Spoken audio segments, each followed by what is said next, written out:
Assalamualaikum warahmatullahi wabarakatuh.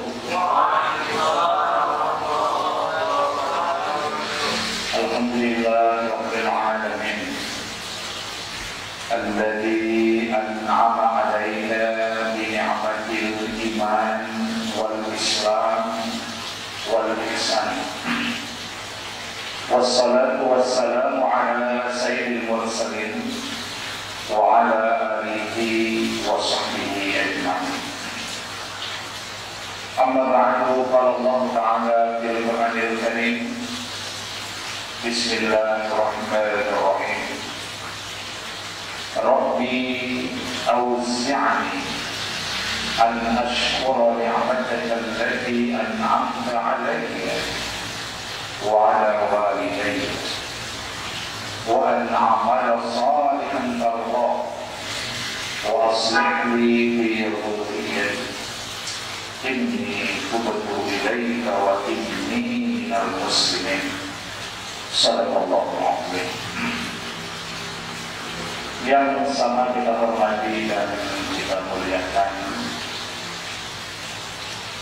guru kita, orang tua kita, ayahanda kita, Buya Saudara beserta ibunda kita Umi Hajah Rahmawati dan juga keluarga besar yang hadir pada kesempatan ini.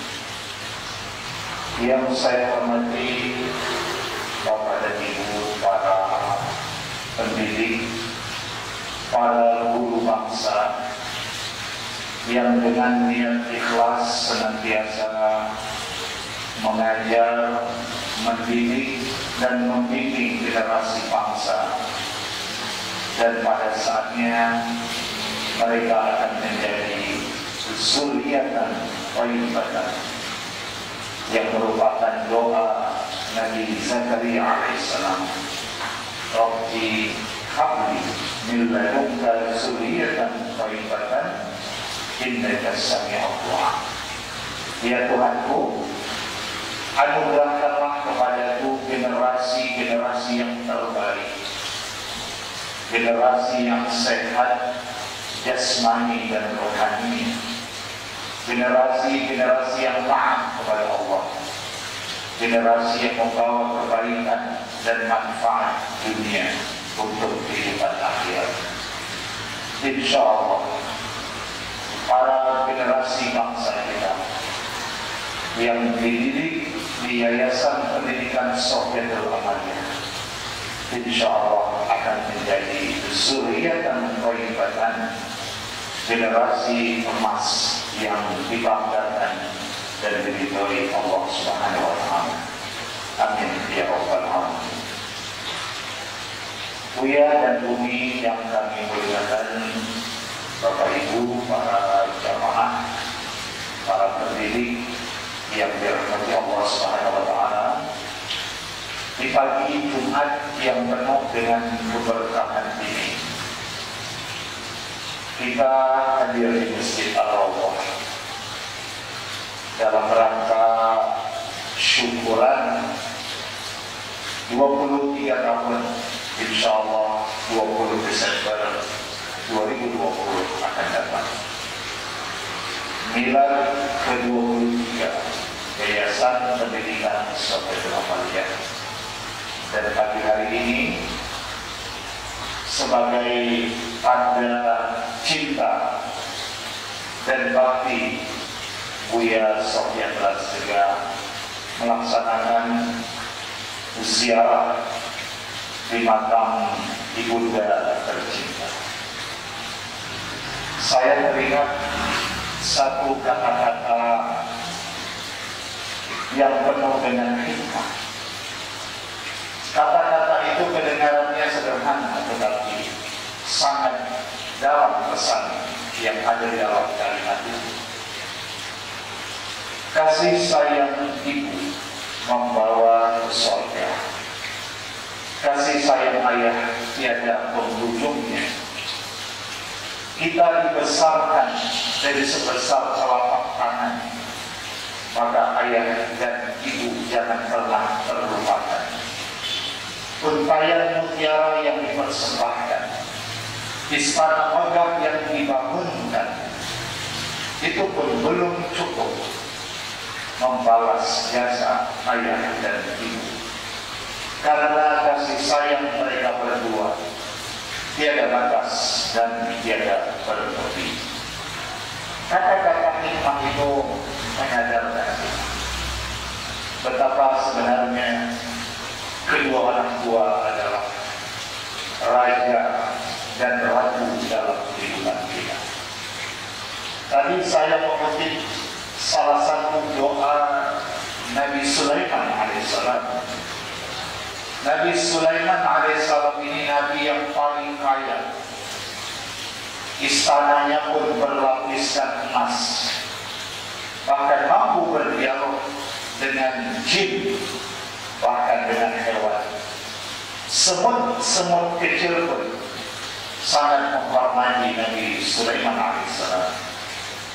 Suatu kali Nabi Sulaiman pun berdoa dan telah mampu memerintahkan jin memindahkan istana Balqis dari kota Sana'a, kota Yaman pada hari ini, ke kota Palestina hanya dalam hitungan kedipan mata saja, yang tidak bisa dilakukan manusia manapun untuk hal tersebut. Doa Nabi Sulaiman itu luar biasa. Rabbi awzi'ni an ashkura ni'mataka allati an'amta 'alayya. Ya Tuhanku, ajarilah aku untuk senantiasa bersyukur kepadamu, dan ajarilah juga aku supaya senantiasa berterima kasih kepada kedua orang tua. Setelah kita bersyukur kepada Allah, maka berterima kasihlah kita kepada kedua orang tua. Kita tadi telah mendengarkan Buya menceritakan selayan pandang kisah kehidupan Buya dalam suka dan duka, dan bagaimana rasa cinta beliau kepada kedua orang tua. Karena memang dalam sejarah peradaban manusia tidak ada orang-orang hebat, orang-orang sukses di dunia ini, melainkan mereka adalah orang yang selalu birrul walidain, berbakti, memuliakan dan menghormati kedua orang tua. Hari ini bersyukurlah kita yang masih diberikan Allah kesempatan untuk hidup bersama kedua orang tua kita, yang kita masih sempat merawat kedua orang tua kita. Itu satu anugerah yang teramat luar biasa. Makanya kalau kita yang masih punya orang tua, seringlah kita bersilaturahim kepada orang tua, muliakan kedua orang tua. Biasakan kita mencium kening orang tua. Mengapa kita mencium keningnya? Karena keningnya selalu sujud kepada Allah, bahkan sujud di tepian malam yang tak berhenti mendoakan dia. Itu doa-doa orang tua teramat luar biasa. Yang kedua, biasakan kita mencium tangannya, karena tangannya selalu menengadah ke langit mendoakan kita anak-anak. Dan satu lagi, biasakan kita memeluk tubuh orang tua kita, karena kita adalah darah dagingnya. Apalagi kepada ibunda kita yang melahirkan kita pernah 9 bulan tinggal dan hidup di rahimnya, maka biasakan itu kita lakukan kepada orang tua yang masih. Dan kepada orang tua yang sudah tidak ada lagi, dalam sebuah hadis Nabi pernah katakan, Ketika sahabat bertanya, apa yang harus saya lakukan ya Rasulullah? Saya tidak ada orang tua. Nabi jawab, di antaranya adalah as-salatu alaihi. Ketika dia meninggal, sholatkan, dan kalau kita anak lelakinya, kitalah imam di hadapan jenazahnya. Dan kemudian as-salatu alaihi juga dimaknai tidak berhenti mendoakan kedua orang tua. Saya yakin sekali apa yang dicontohkan Buya kepada kita semua hari ini. Ini adalah sebuah keteladanan bahwa bakti dan cinta Buya kepada orang tua, apalagi kepada almarhumah Ibunda Hajah Jamaliyah binti Abdullah, dibuktikan, dan beliau selalu setiap tahun bersama kita di sini untuk berdoa bersama. Bahkan beliau tempatkan secara khusus makam ibunda yang sangat disayangi dan dicintai. Saya yakin ini adalah sebuah keteladanan. Kadang kita bertanya pada diri kita sendiri, akankah kita bisa seperti Buya yang begitu memuliakan orang tua? Bisakah kita persembahkan itu kepada orang tua kita yang masih hidup atau yang sudah tidak ada? Tidak sedikit orang kadang-kadang mendoakan orang tua pun dia tidak punya waktu. Bersilaturahim kepada orang tua pun dia sudah tidak punya kesempatan lagi. Padahal orang tua itu adalah wakil Allah di bumi ini, yang sudah melahirkan kita, membesarkan, bahkan selalu memberikan yang terbaik kepada kita anak-anak. Ini yang pertama ingin disampaikan pada kesempatan yang penuh dengan kesyukuran dan persaudaraan kekeluargaan kita pada hari ini. Yang kedua, Buya dan Umi yang kami muliakan, Bapak Ibu para pendidik, tenaga pendidikan yang juga hadir pada kesempatan yang penuh dengan kesyukuran ini.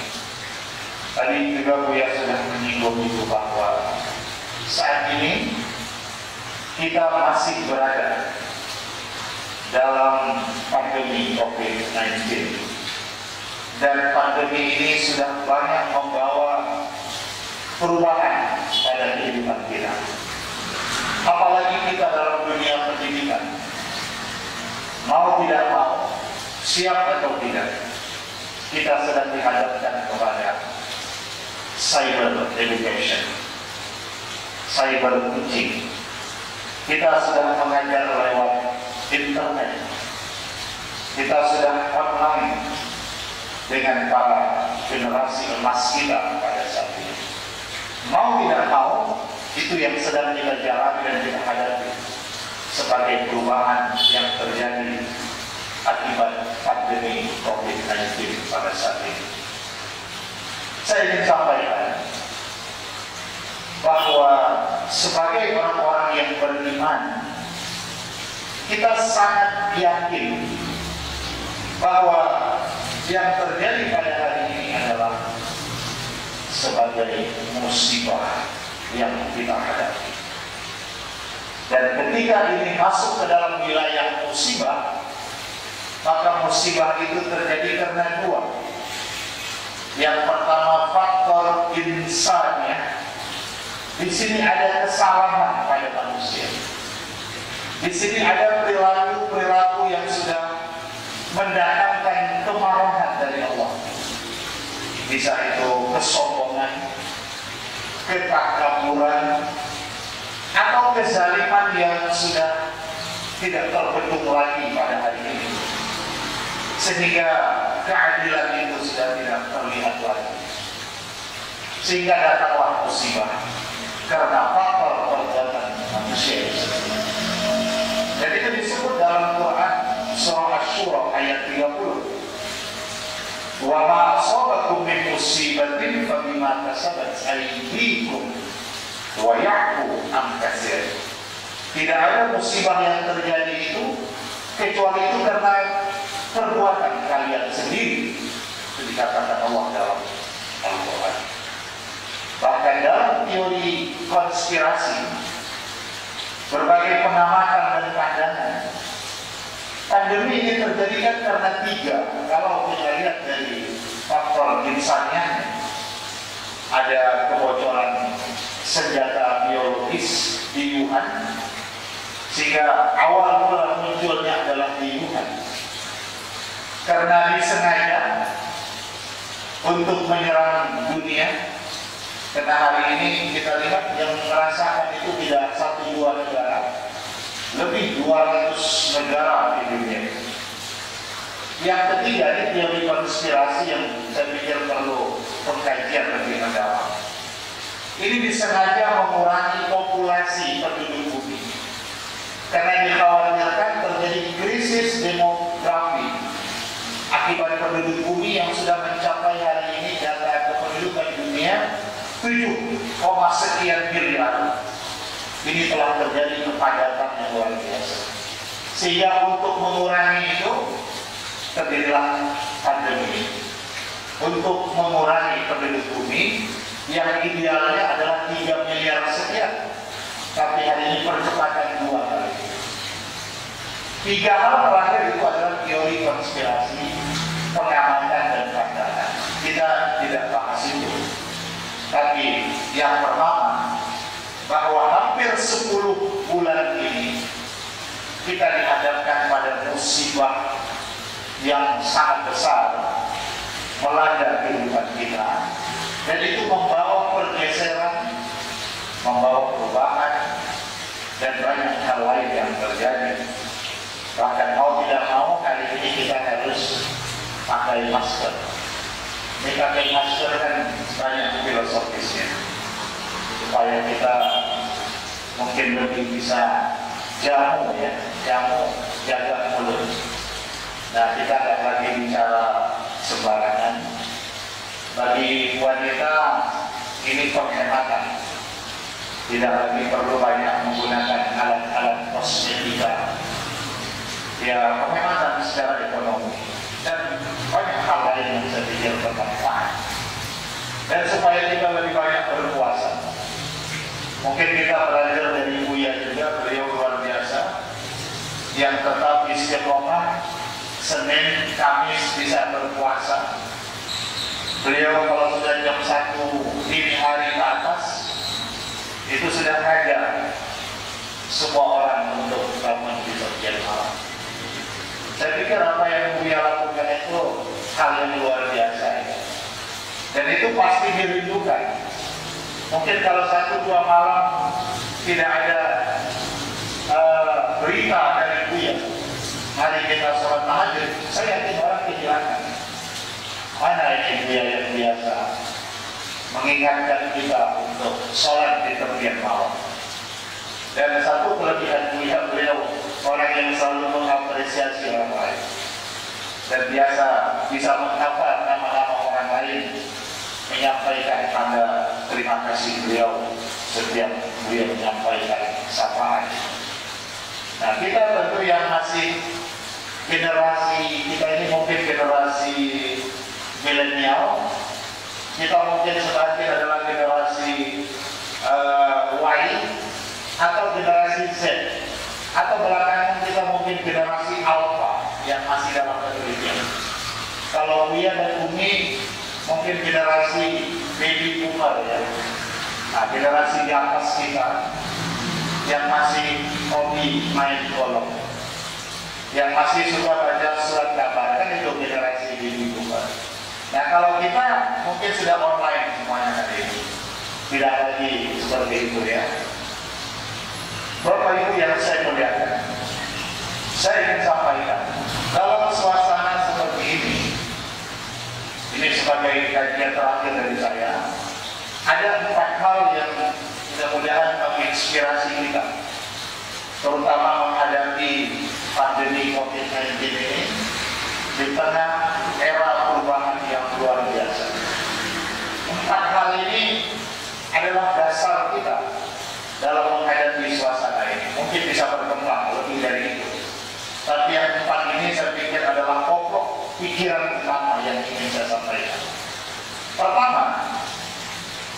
Peristiwa ini menyadarkan kita betapa kita harus membangun apa yang disebut dengan ketauhidan kita kepada Allah, rasa kebertuhanan kita, ketakwaan kita.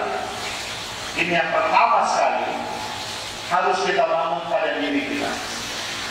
Karena kita sadari, maaf, pada hari ini pandemi COVID-19 itu yang sangat kecil, tidak bisa dihadapi dengan senjata apapun pada hari ini.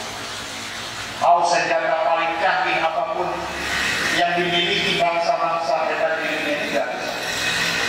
Bahkan vaksinnya juga masih dalam tahap uji coba dan sebagainya, dan banyak orang ketakutan untuk disuntik dengan vaksin. Nah, ini artinya betapa kita sebenarnya sangat tidak berdaya. Dan dalam kesadaran ketidakberdayaan itulah kita harus membangun ketauhidan kita, keimanan kita, ketakwaan kita kepada Allah. Intinya, COVID-19 ini mengajarkan kita bertaubat dan kembali kepada fitrah, kesucian diri kita. Banyak sekali pembelajaran. Maka saya pikir kita juga harus berpikir positif menghadapi pandemi ini. Banyak hikmahnya. Kita selama ini jarang di rumah. Kadang-kadang pergi pagi pulang tengah malam, jarang bertemu istri dan anak. Tapi dengan pandemi ini memaksa kita harus di rumah. Semua di rumah. Walaupun ada berdampak akibat di rumah saja, tingkat kelahiran meningkat. Itu kan survei terjadi seperti di Bandung, Tasikmalaya. Akibat di rumah saja, angka kelahiran bertambah. Itu juga hal yang terjadi pada saat ini. Dan ini membangun kesadaran kita. Belakangan ini, ibu-ibu banyak pergi ke Tanjung Merawa. Loh, ngapain ibu ke Tanjung Merawa? Beli bunga. Padahal di Ras Garden bunganya jauh lebih bagus lagi. Cuma yang di sini mahal ya. Ibu-ibu pada pergi ke Tanjung Merawa beli bunga. Dan harganya melambung. Putri Malu dulu tidak ada harganya ya. Dibuang orang. Sekarang yang kecil saja ratusan ribu aja. Ini kan dampak pandemi COVID-19 juga. Supaya kita cinta kepada makhluk-makhluk Allah yang lain.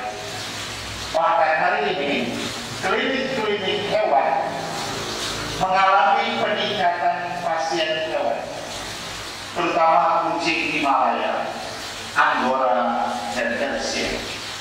Karena mereka harus dimandikan minimal 2 minggu sekali. Sekali mandi biayanya hampir 100.000. Dia ini pedicure juga seperti itu, di salon. Nanti wanginya stroberi, wangi kopi. Ini kan juga sebenarnya perintah Allah itu. Irhamu mamfil ardi, yarhamkum mamfis sama. Sayangilah apa yang ada di bumi, supaya kamu disayangi Allah. Yang ada di bumi itu ya manusia, tumbuh-tumbuhan, hewan, batu. Saya seumur hidup Buya baru melihat pada 2 minggu lalu ada satu acara di Madinah. Bukan Madinatul Munawwarah, kita belum bisa terbang ke Saudi. Mandailing Natal. Mungkin ada bapak ibu yang dari sana. Acara itu dibuat di satu tempat desa Singkuang. Dalam perjalanan dari Sibolga menuju Madinah, Singkuang, saya dibawa singgah di sebuah pantai. Dan ada yang menarik, di pantai itu ada batu, tetapi batu itu ditumbuhi pohon-pohon dedaunan. Disebutlah itu dengan batu berdaun.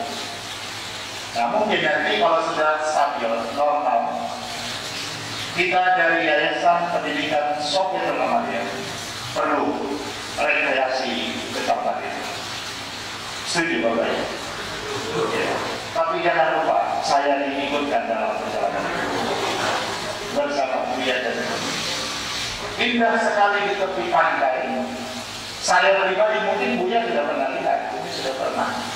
Batu, dan di atas batu itu pohon kelapa. Bagaimana pohon, daun, tumbuh di batu.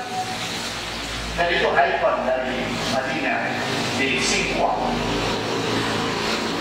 Dan saya tertarik, saya buat sedikit rekaman video. Nanti saya share juga.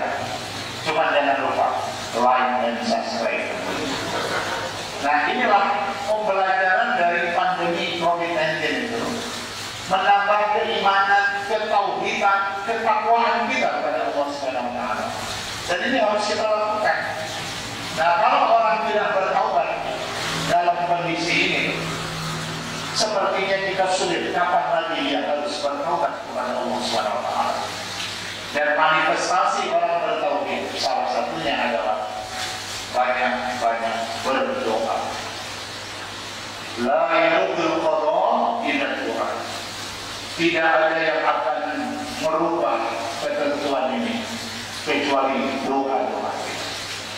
Nah inilah salah satu senjata kita hari ini. Selain kita mengikuti protokol kesehatan yang sudah kita lakukan seperti ini, tapi juga adalah berdoa. Dan saya tertarik satu hadis Nabi itu, biasakan mendoakan saudara-saudara. Tadi Buya sampaikan ada di antara guru kita, Adinda Fauzi, dalam keadaan sakit. Tentu kita doakan, Allahumma shfi marhum. Ya Allah, berikanlah kesembuhan akan penyakit sahabat kami, Adinda Fauzi. Amin. Itu mungkin dia tidak tahu kita berdoa, tapi dengan sebab doa kita, malaikat pun mengaminkan doa kita. Nah itu doakan. Kita lihat orang jualan, doakan dia. Ya Allah, semoga lariskan dagangan. Kita lihat kawan terlalu kurus badannya, khawatir dia. Ya Allah, agak lumpuhkan sahabat hamba. Kita lihat yang terlalu gemuk, ya Allah, agak kuruskan sedikit badannya. Saling mendoakan. Apalagi suami doakan istri selalu, ya Allah, jadikan istri hamba bertambah kesolehannya, bukan jumlahnya, kesolehannya. Suami istri saling mendoakan. Kalau kita kembali kepada sejarah, bagaimana Ashabul Kahfi yang diceritakan dalam surah Al-Kahfi, mereka melarikan diri dari Raja Dicyanus di Urdunia, yang rajanya meminta disembah dan rakyatnya akan dipancung kalau tidak menyembah raja.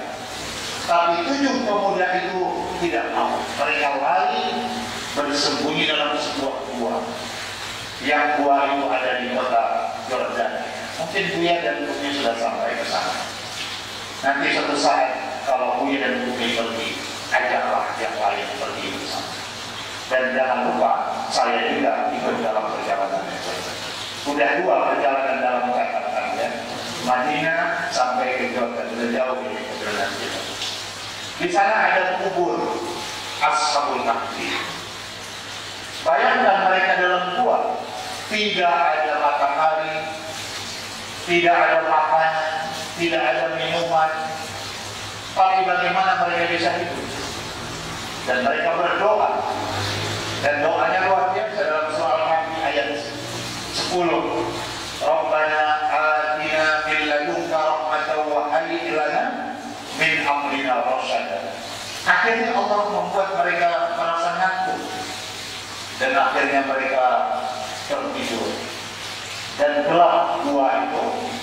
Dan Allah menutup telinga mereka sehingga mereka tertidur dengan nyaman. Dan ternyata begitu mereka terbangun, saling bertanya, kam labisna, berapa lama kita sudah dalam gua itu? Ada yang jawab, labisna yauman au ba'da yaum. Kita sudah di sini 1 hari. atau mungkin setengah hari. Tapi Al-Quran ceritakan walabisu fi kahfihim salasumia wa tis'a. Mereka telah ditimbulkan 300 ditambah 9 tahun 3 abad tidurnya. Kenapa bisa? Dengan kekuatan doa mereka. Maka doa itu menembus batas. Maka kita bersyukurlah ketika kita selalu didoakan oleh kedua orang tua kita khusus. Saya yakin Buya dan Umi bisa merasakan kehidupan seperti ini. Masya Allah luar biasa. Ini yakin doa almarhumah Ibu Jaja Nadia pada Buya, sehingga Buya diberikan Allah banyak karunia nikmat yang luar biasa. Tidak semua orang. Kita ingin punya sekolah, kita suatu saat kepingin punya anak ini, tapi mampukah kita seperti itu? Buya adalah contoh bagi kita. Saya pikir beliau menginspirasi kita semua. Kita kepingin suatu saat punya pendidikan, punya sekolah, punya masjid, dan itulah semua investasi akhirat yang telah menjadi amal jariah yang mengalir sepanjang kehidupan kita di alam barzakh. Nah, ini yang pertama, kekuatan doa dan ketakwaan kita kepada Allah SWT. Yang kedua, dalam kondisi ini yang harus kita lakukan adalah ar-roja. Ar-roja dalam bahasa Al-Quran punya harapan, dia optimis, tidak pesimis. Dan kita yakin la yukallifullahu nafsan illa wus'aha laha ma kasabat wa 'alaiha ma kasabat. Musibah tidak lebih besar dari nikmat yang sudah Allah berikan. Kita mendidik di sini sudah 23 tahun, tapi kan 9 bulan kita mengalami perubahan dengan cyber education. Mana lebih banyak normalnya atau tidak normalnya? 23 tahun. Kita sehat, suatu hari sakit. Coba merenung, mana lebih banyak sehatnya atau sakitnya? Kita berbisnis, suatu saat bisnis kita mungkin berkurang, tapi coba kita tanya, mana lebih banyak keuntungannya atau kerugiannya? Bahwa sesungguhnya musibah tidak lebih besar dari nikmat yang sudah Allah berikan. Nah, maka kita harus ar-roja, tetap optimis, semangat, dan semangat itu adalah obat bagi kita. Seorang filosof dan penemu kedokteran pertama di dunia, Avicenna atau Ibnu Sina, dalam kitab At-Tib itu pernah menulis 3 resep ini. Ini termasuk bagus dalam kondisi pandemi kita amalkan. Yang pertama, menurut Ibnu Sina, al-wahmu nisfudda, ketakutan, kegelisahan, kecemasan yang berlebihan itu menjadi separuh dari penyakit. Jadi kalau kita punya ketakutan yang berlebihan, cemas yang berlebihan, itu menambah separuh penyakit. Jadi kalau ada orang sakit, katakanlah sakit itu nilai 50, tapi dia sangat cemas dengan sakitnya, nambah 25, tambah berat sakitnya. Itu pandangan Ibnu Sina. Maka perlu ar-roja ini semangat. Maka biar semangat itu banyak hal yang harus kita lakukan, baik itu proses pendidikan, pengajaran. Nah, salut kalau hobi kita, yang hobi berkebun, bisa belajar sama Umi. Umi ini kolektor, segala barang antik pun ada sama Umi. Bunga-bunga pun ada, memang mahal ya Umi ya. Tapi saya yakin Umi akan mengajarkan bagaimana merawat bunga. Nah itu, sehingga kita semangat. Yang hobi masak, nah ibu-ibu bisa nanti lewat media sosial, karena nggak perlu lagi buka toko, dia bisa online hari ini. Dia jual makanan, pakaian, produk-produk kreativitas. Nah, semangat itu separuh dari penyakit. Ya, separuh daripada penyakit itu akan hilang dengan semangat itu. Baik. Yang kedua, wal itsma'annan nisfud dawa. Ketenangan, tenang, tidak terlalu cemas, separuh daripada obat. Tenang. Nah, ketenangan itu bisa dengan sholat malam, baca Al-Quran, berzikir, melihat taman. Nah, itu juga membawa ketenangan. Dan tenang itu separuh daripada obat.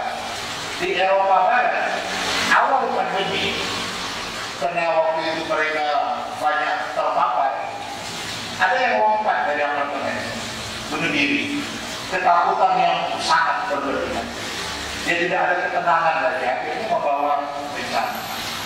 Nah, satu lagi menurut Ibnu Sina, wasabru bidayatus syifa. Kesabaran adalah permulaan dari kesembuhan. Sabar, ya, dalam arti berbaik sangka kepada Allah Subhanahu wa taala di balik apapun yang sedang terjadi. Karena yang terjadi ini adalah juga dengan izin dari Allah. Maka tadi di awal saya katakan musibah itu ada faktor insania karena perbuatan manusia, yang kedua faktor ilahiyah. Memang Allah menghendaki itu.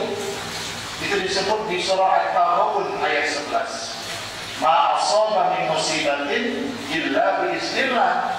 Tidak ada suatu musibah yang terjadi kecuali dengan izin dari Allah. Kehendak Allah, Allah punya rencana yang luar biasa yang kita belum sampai kepada rencana Allah itu. Maka kita minta supaya Allah berikan kepada kita perlindungannya, memberi yang terbaik. Nah, itu yang kedua, sikap kita ar-raja. Kemudian yang ketiga adalah syukur. Kenapa syukur? Karena memang kehancuran negeri di dunia ini disebabkan penduduknya tidak bersyukur. Syukur nikmat tamanul khidmat. Orang yang bersyukur terhadap suatu nikmat, dia maksimalkan pengabdiannya. Lagi punya harta, maksimalkan pemberdayaan penggunaan harta di jalan yang Allah ridho. Lagi sehat, maksimalkan ibadahnya. Nanti udah sakit nggak bisa lagi bangun malam, udah sakit nggak bisa lagi ke masjid berjamaah. Nah, maka orang yang bersyukur dia memaksimalkan pengabdian. Tetapi salah satu penyakit manusia jarang bersyukur dengan nikmat yang sedang ada. Tapi ketika nikmat yang sedang ada sudah tidak ada lagi, baru menyadari arti sebuah nikmat. Contoh ya, nikmat sehat, kapan kita syukuri Pak? Biasanya waktu sakit. Nah, ada sakit baru kita bilang, ya Allah enaknya dulu waktu sehat makan pun tidak ada pantang kecuali satu pantang terhilang. Bismillah. Sekarang ya Allah tidak ada yang boleh, hanya air putih disantap kopi rebus. Terlambat kita bersyukur. Nikmat kedua orang tua akan lebih terasa ketika kedua orang tua sudah tidak ada lagi. Barulah kita sering berdoa, ya Allah, andai ayah ibuku masih hidup, andai aku ingin bahagiakan mereka. Tapi jangan-jangan ketika mereka hidup kita kurang berbakti kepada. Kadang orang tua kita bilang, tolong berikan pecel di Sai Putih baru. Pernah ibu dan Sai Putih baru? Pernah ya? Itu perjalanan ketiga kita dari Singkuang, Jordan, lanjut ke Sai Putih baru. Itu pecel. Ibunya kepingin pecel. Apa kata anaknya? Maaf Bu, saya sibuk dan punya waktu. Nanti saya akan beli. Terakhir tak sempat. Umi bertanya, mungkin Umi belum pernah ke Sai Putih baru. Oh sudah juga Umi ya. Masih kecil, nanti kita ulangi lagi. Rame-rame ke depan. Itu terkenal pecel tahu goreng. Mungkin dia tidak suka Sai Putih baru ya. Jadi tahu aja ya. Baik. Nikmat itu terlambat kita syukuri. Harusnya ketika dia ada, nikmat istri akan terasa. Ketika istri sudah tidak ada lagi, baru kita sadar, ya Allah, selama ini istriku betapa dia mengurus aku, merawat, dia teman berbagi dalam suka dan duka. Terasa itu ketika dia sudah tidak ada lagi. Maka selagi nikmat itu masih ada bersama kita, manfaatkan dan maksimalkan pengabdian kita kepada Allah Subhanahu wa Ta'ala. Itu tanda orang yang bersyukur itu. Dan terakhir, yang keempat, sikap kita dalam suasana seperti ini adalah justru ini momentum membangun kepedulian sosial. Inilah kesempatan kita berbagi kepada orang lain. Saya mendengar Al-Quran surah Bani Israil atau surah Al-Isra ayat 16. Wa idza aradna an nuhlika qaryatan amarna mutrafiha fa fasaqu fiha fa haqqa 'alaiha al-qawlu fadamarnaha tadmira. Ayat itu menarik sekali. Kata Allah, kami sudah perintahkan orang-orang kaya di negeri itu supaya bersedekah. Tetapi kalau orang-orang kayanya tidak mau bersedekah, nanti kami cabut nikmat itu dan kami bisa hancurkan negeri itu sehancur-hancurnya. Jadi dalam kehidupan ini, saya lihat, alhamdulillah, selama pandemi terjadi, terbangun rasa kepedulian kita terhadap orang-orang lain. Karena banyak dampak. Ada yang mereka di PHK, ada yang penghasilannya drastis mengalami penurunan, apalagi pada masyarakat kecil. Tapi saya perhatikan, ada saja jalan yang Allah berikan. Itu di tempat tinggal saya, Pasar Tantu, Tanjung Sari. Mau belok kanan, sebelah kiri ada Masjid Papua, dan sebelah kanan kantor lurah. Banyak abang beca. Biasanya di situ ada orang naik beca. Tapi selama pandemi orang kan jarang pergi kemana-mana, sehingga mereka gimana mendapatkan penghasilan? Jangankan dibawa pulang, bayar kredit kendaraan saja mungkin mereka sudah menjadi persoalan. Tapi apa yang terjadi, dan saya lihat selama pandemi, apalagi pada bulan April, Mei, saat zona merah yang luar biasa itu, ada saja.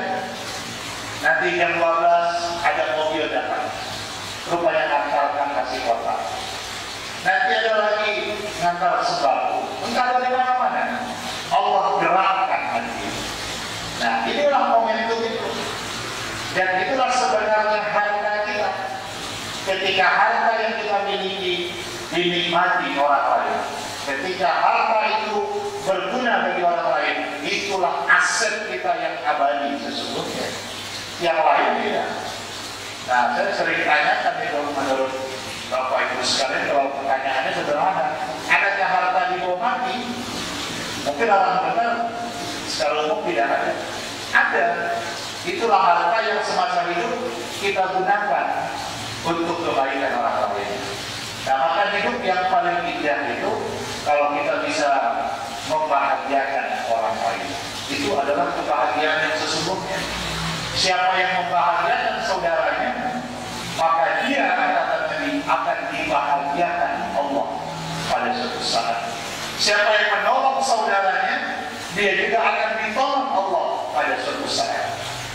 Betapa besarnya nilai kesolehan sosial, kepedulian kita terhadap sesama. Dan saya rasakan juga itu. Betapa saya sampaikan tadi ini, Buya dan Umi, jazakumullah khairul jazaa. Biasanya kita ada tarawih, baik di masjid lantai 2, di masjid Al-Awwal. Tapi selama pandemi, saya pikir banyak masjid tidak mengadakan sholat tarawih, apalagi dengan melibatkan orang dari luar, mungkin hanya internal saja. Ya, tapi saya terharu juga datang putusan dari Yayasan Pendidikan Sofiato. Ada apa ini? Anda turut ingin berbagi karena para penceramah Ramadan mereka tidak ada kegiatan di masjid, berkurang lah. Mungkin 1-2 masjid saja selama Ramadan. Tapi ada rasa simpati dan kepedulian. Nah, hal yang seperti itu kan luar biasa. Orang yang menerimanya terharu, berdoa ya Allah. Jadi sebenarnya amalan yang paling tinggi itu kata Nabi adalah ketika kita bisa membahagiakan orang lain. Itu amalan yang paling hebat itu. Dan itu menyebabkan dia juga akan dibahagiakan Allah di hari akhirat. Tentu Allah bahagiakan dengan surganya, dengan ridhonya. Inilah perbuatan keempat yang harus kita lakukan dalam suasana pandemi ini. Mungkin demikian Buya yang dapat disampaikan. Semoga yang sedikit ini menambah ilmu bagi kita semuanya. Dan saya sampaikan tentu mohon maaf di atas segala kekurangan. Dan juga jazakumullah khairan katsiran Buya dan Bumi atas perhatiannya, undangannya hari ini. Dan tentu doa-doa kita semoga orang-orang tua kita yang telah tiada, wabil khusus ibunda tercinta dari Buya Almarhumah Hajah Jamaliah, di hari Jumat yang barokah ini mereka ditemui